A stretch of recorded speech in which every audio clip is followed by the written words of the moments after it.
What's good with y'all, man? Appreciate y'all for coming back to the channel. Appreciate y'all for clicking on the video. Go ahead and subscribe if you're new. We do have a goal over here, and that goal is to get to 1,000 subscribers by the end of the year. Also, like the video so as many people as possible can view this video. Now, today I do have a golden video for y'all. It's Vivek Ramaswamy again, and he's going on Msnbc talking about his book and a couple of quotes that he mentioned about Trump before. Now, I'm not the biggest Trump fan in the world, but it seems like Vivek is doing his best to avoid negatively talking about Trump on his campaign trail, which I can somewhat applaud, but also when it comes to a couple of things that you said, let's see if you're able to back up what you say when you're confronted with it. Now, I think that Vivek is telling the truth, but I'm going to go ahead and let you guys be the judge of that. So without any further ado, let's get into this video.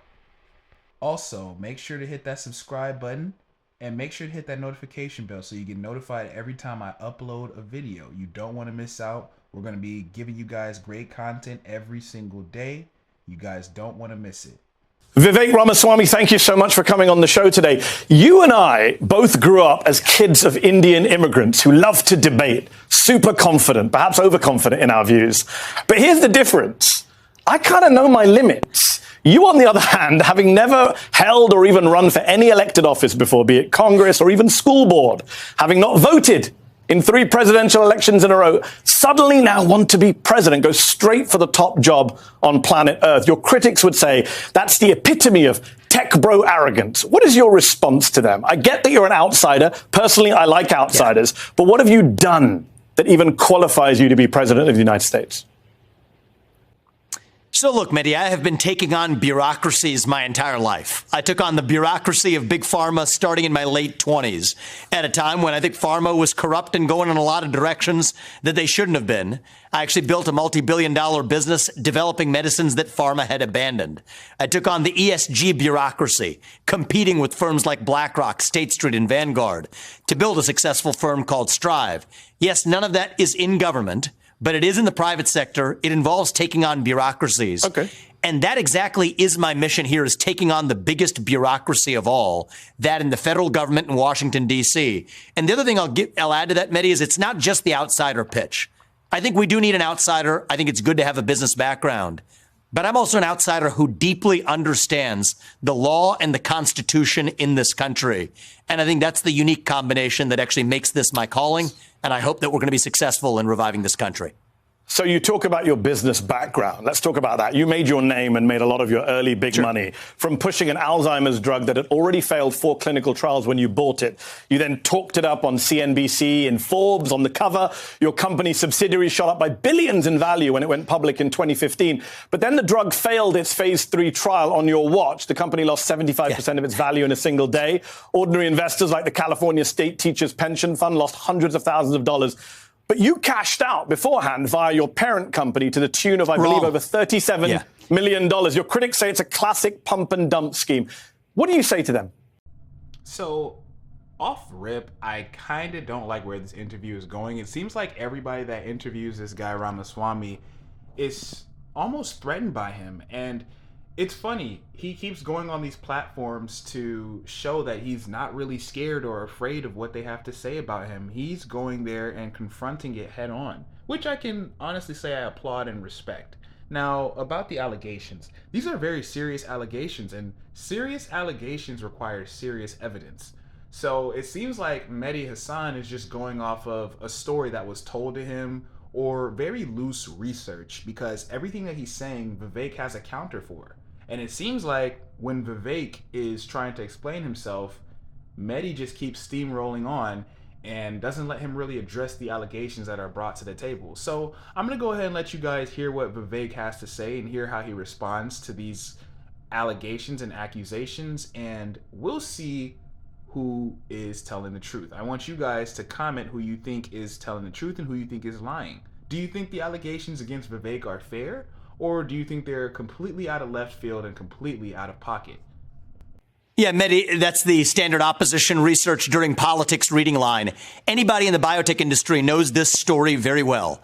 99.7% of Alzheimer's drugs have failed. That's thousands of drugs. Mine was one of them. But the company I founded, Roivant, developed a range of medicines. And the way I made my money was not through the failure of that Alzheimer's drug. This is one of the pieces of misinformation from opposition research. I could have sold shares in that subsidiary Alzheimer's company, but didn't. So the person who was hurt by that was me. Hold on. But you say this a lot, but you did sell shares in Roivant, and you made $37 million. And Mehdi, $37 million. Mehdi, I think you owe it to your audience. Mehdi, I think you owe it to your audience to be accurate. That is shares in a different company, not Axovant. And those shares company that I sold are worth, and those shares are worth dramatically more today. So I would have made more money had I held on to those shares. So don't believe what the opposition research purveys through the media. It's not opposition research. We looked at your tax returns, which you very kindly have released. Yeah, exactly. And you which I voluntarily released because I want to be transparent. So even from that brief little segment that they just had together, I can kind of tell that I'm more on Vivek's side on this. And let me tell you why.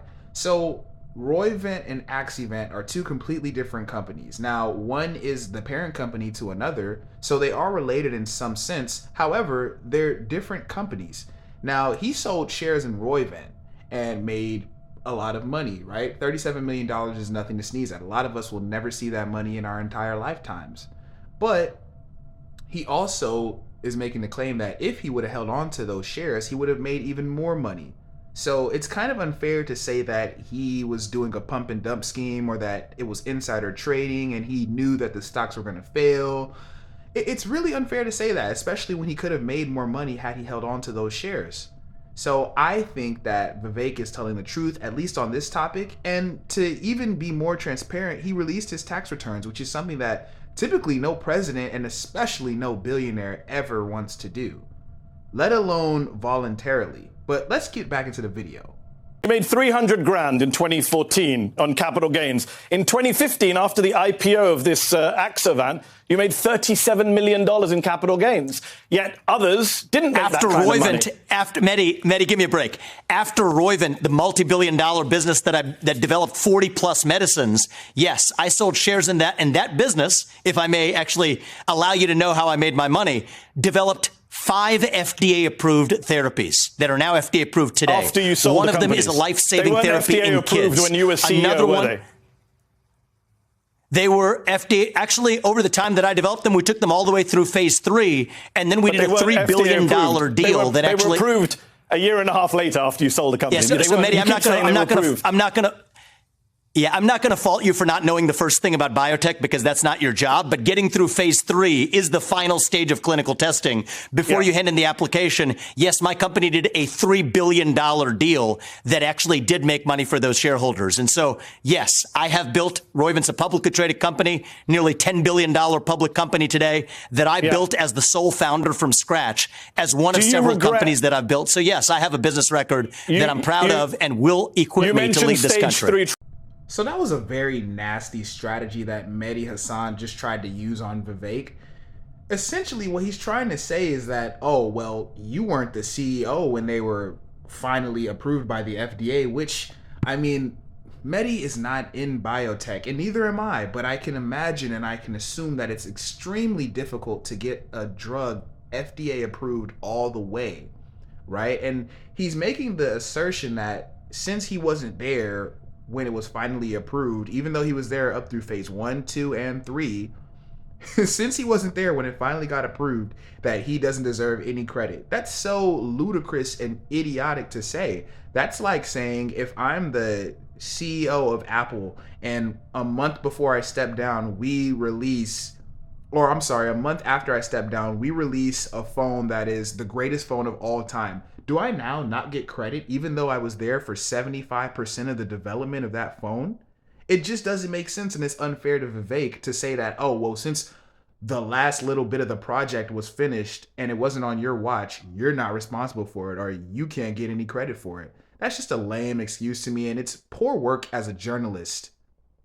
Trials. The Alzheimer's drug failed it after you did a lot of touting of it. You say 99.7% failed. You never said that at the time. Do you have any regrets about how you hyped that drug? I did say that. CEO of Roivant said this week that you hyped the drug. Do you regret hyping it? We did not hype the drug. To the contrary, actually, one of the things that I found this week. Well, I can't speak for what is or isn't. I haven't read any article that you're quoting, so I don't exactly know what you're referring to. The fact of the matter is, though, I have been transparent at every step of the way. Everyone who is in the biotech industry knows that Alzheimer's disease is the graveyard for medicines. But I still think it's an important area of need. And I'll say this, Mehdi, is, you know what? If I serve for 2 terms, I'm still going to be in my 40s when I leave the White House. It is a personal passion of mine to come back and see if Alzheimer's disease hasn't been cured. I do want to play a role in still delivering treatments and cures for that disease. And people who don't take risks, don't achieve meaningful impact, the medicines that I did develop, I'm proud of. And you don't get there without having a number of medicines that you test along the way. And the other thing I will say is our success rate under my watch was higher than probably nearly 99.9% of biotech startups in the last decade. So, yeah, I stand by that record. I'm not afraid of taking risks. That's part of the American spirit. Well, technically, the successes were a year and a half after you sold the company, but we'll get bogged down. Let's talk politics. Mehdi, that's dead wrong. And I would sorry to say you're embarraising yourself in front of anybody who knows anything about biotech for knowing that phase 3 trials are the final stage. Okay. The final stage, the FDA phase 3 studies succeeded. So you're barking up the wrong tree, but we can continue to move on. Let's talk politics. So in my opinion, in my humble but honest opinion, I think Vivek just completely cooked this guy. I think that anytime somebody is laughing with as much, I guess, arrogance or cockiness as Vivek was at the end of that segment, you know that they know what they're talking about in that field at least. It doesn't make sense for Mehdi to try to school Vivek on medicine when Vivek went to one of the best schools for medicine. So if anything, he's going to school you. And now you can see that Vivek clearly has his number on this because Mehdi wants to pivot and talk about something else, right? He wants to talk about politics now, which he feels like he's more comfortable and confident in, and that he can actually spin the story in his way, spin the story more favorably. But let's see if Vivek is able to counter what he says about the political aspect. This is what we're going to do. Let me ask a question so we don't run out of time. Please don't filibuster. I just want to ask a question about when you're president, you said this is your words, quote, if you want to stay out of no-win wars and make America stronger at home, I know how to get that done. Genuine question, Vivek, not a gotcha. How? How do you know how to get that done? With respect, you've literally never done anything like that in your life. I could go out on the street outside the studio, grab someone. They have as much experience as you do of keeping us out of foreign wars. That's not an insult. That's just a statement of fact. No, it's not an insult. It's a fact, right? And it is also a fact that everybody else who does have experience in the foreign policy establishment has been sending us into no-win wars for a long time. Both of those are facts. Here's how I would do it. Let's get specific, and I'm glad we've finally gotten to the doorstep of actually discussing a policy agenda. Here's what I would do. Pull Russia apart in its military alliance with China. Those two countries are in a military treaty dating back to 2001. That is the single greatest threat that the United States faces. So I would end the Ukraine war on terms that, yes, allow Ukraine to at least come out with its sovereignty intact, which may not even be the track they're on right now. But in return, and also make a commitment that NATO will not admit Ukraine to NATO. In conjunction, and by the way, for people in the foreign policy establishment, they forgot that Gorbachev was made that promise by James Baker in the United States in 1990. So keep our word there. But in return, actually make a hard requirement that Vladimir Putin exit his military alliance with China and remove his Russian military presence from the West. That's the deal that I would do. Again, the fantasy land is why would Putin just agree with you? Why? Because you asked nicely, Putin will hold his word. He'll pocket your concessions and not just carry on dealing with his biggest trading partner, China? Personally, I think Vivek handled this as well as he possibly could have. This was a positive answer to Mehdi's long-winded question. It seems as though what Mehdi tried to do was surround his insults with positive reinforcement, so that way Vivek wouldn't take as much offense to it. But he did say something offensive. He's basically trying to say he's unqualified for the job, which is funny. And Vivek alluded to this point as well. He's saying that since Vivek has no experience in keeping the United States out of wars as it is, that he shouldn't even be given a chance to do so. However, these presidents, these senators, and these congressmen who have been in office for decades, some of them for half a century, have been sending us into these wars that we can't win already. So why do we need somebody who's more experienced when those people are hurting us the most.